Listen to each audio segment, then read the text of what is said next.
या मैं गाना बंद कर दूं? हटाइए इसको, निकालिए। बाबू जी प्लीज, आप बड़े हैं, हाथ जोड़ सकता हूँ, वो तो छोटे हैं, बंद कर दीजिए इसको। आपके पीछे देखो पूरी लाइन खत्म हो रही है, इसको साइड में लेके बेटा ये हटाओ, स्टैंड भी हटाओ, जल्दी हटाओ, समय नहीं है, निकालिए इसको। और यहाँ क्यों कैमरे लगवाते हैं पब्लिक के बीच में? बताओ, जो भगत आएगा उनका कोई अधिकार ही नहीं है कि देख सके वो। निकालो बेटा इसको, हटाओ यहाँ से। और मैं परसों फिर आऊंगा यहाँ, यही है 23वां, कब आया?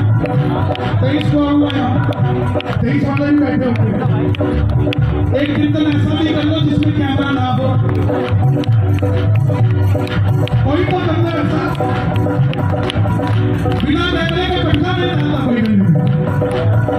बताओ क्या दुनिया आ गई, दूल्हा